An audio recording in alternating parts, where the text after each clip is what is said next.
Welcome to house update number 6. Yes, we are building our own home and we're trying to keep you guys updated, and it's been like over a month since I've given you an update, and I apologize. We've been traveling, it's been summer, the kids are back in school. We have something exciting today. You've probably seen the title, you've seen the thumbnail.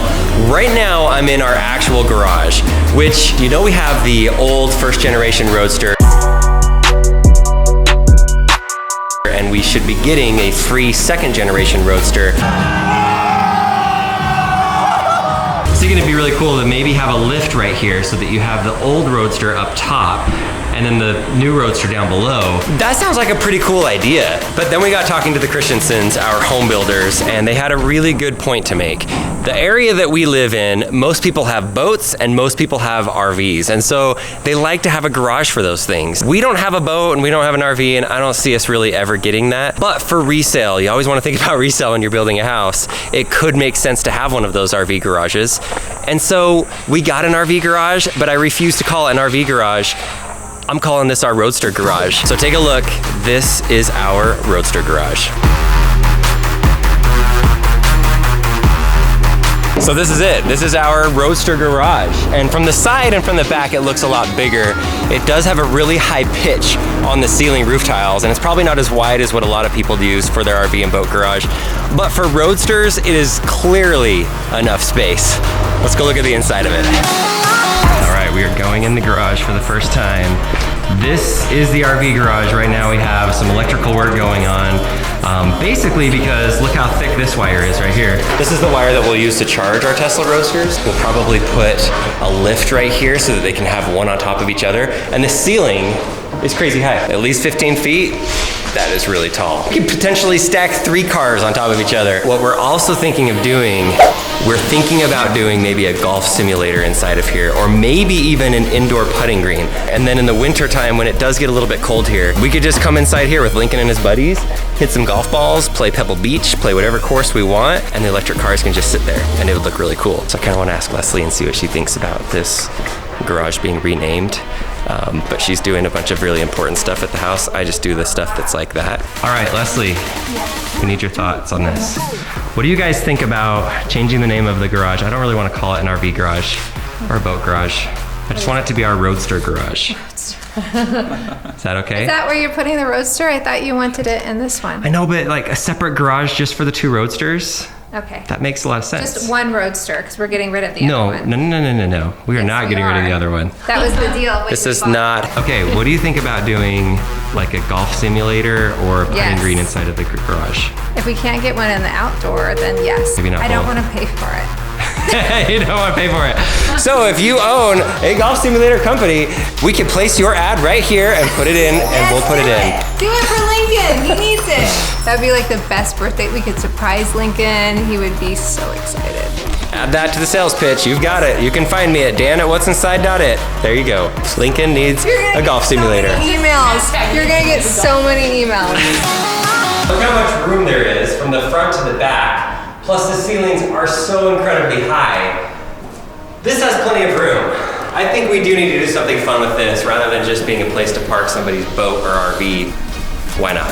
And then from this side, you can see how big the door is. We could probably buy a Tesla Semi and park it in here. Like, I'm 6'3", and look how big that garage is. Say 5 years from now, we decide to move somewhere, you always want to be thinking like how you can get the most value out of it. Just have an excuse to keep both Roadsters, even though Leslie says don't keep both Roadsters. Why would we get rid of that? Like, why would we get rid of the electric blue original Roadster?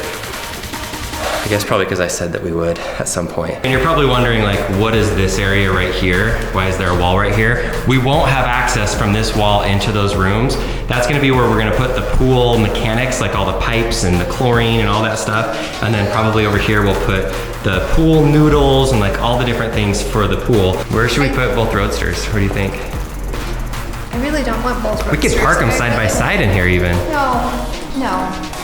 This is where we're putting all of our stuff that we don't want in the house, like storage stuff. What? No.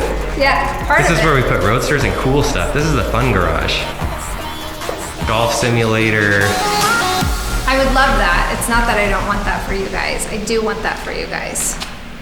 But I'm very cost conscious. And that's a We could put the unicorns in here. I'd be fine with the unicorns. The unicorns have got to go in there, those darn unicorns. All of our electric bikes could go in here. Yes. Yes. We could like put them up against the wall, organized some sort of skateboards, system. boosted boards. The other garage should be pristine clean. Yes, it'll be so clean. And then we can just get the Roadster, see if we can hit 60 miles an hour from here to the road. 3, 2, 1. Whoa! I think we could do it. Why would you try that? That would We be... could probably hit 60 by that road. Gosh, I feel so dangerous right now. If we both die, the kids, Daddy, the kids. I just don't think it's We'll have to test it out. We'll do a speed test with every one of our things. The unicorn, Look at that. the electric bikes, the boosted board. What did you do? Both Roadsters. How fast can we go by the time we hit that? And you can hold the radar gun. I will do that. The unicorn's gonna be pretty slow. Other than that, there are some really cool things that are happening inside of the house when it comes to electrical work and speakers and all kinds of stuff. And I wanna make a separate video just about that update because it's so intense. It really is cool. And then right here you can see on the walls, there's this white styrofoam there and this little chicken wire. They are about to start doing the stucco within the next probably couple of days. And so there's some big things that are happening. Once we finalize a few things with plumbing inside of the bathroom and the shower, then we'll be ready to put the drywall up inside of the house. And that's gonna make a big difference too. I don't know if it's gonna feel more closed off or what. And then the last thing, we right now have windows and doors on every single door in this house, except for the front door. The front door doesn't have it there, but that's because we got a like custom made metal and glass front door and it's not in yet, but it's supposedly done this week and they should be installing it soon. And then that way we don't get random people just walking through our house, which we're gonna give some cool opportunities for people to actually come through the house. And I know that sounds weird because we're YouTubers, but we are already thinking about some ways that we can let you guys not only see it on video, but potentially come see it in person. More details on that once we finalize things, but how are you feeling so far about the house? I think it's really, really pretty. I'm excited about it. I'm surprised how many decisions have to be made, like little tiny ones, and then you have to tweak things, so. But it's Yeah, thanks for making all the little tiny decisions so I cannot have to. I know.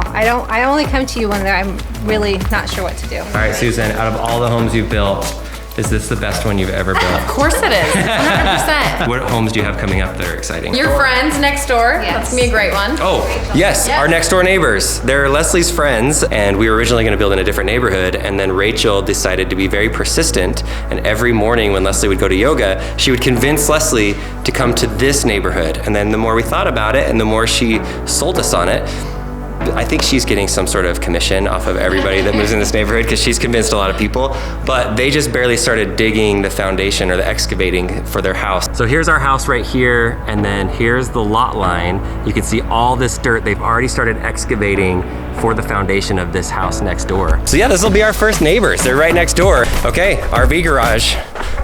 Why did I say that? Roadster garage. It's getting more real, but this house is coming together.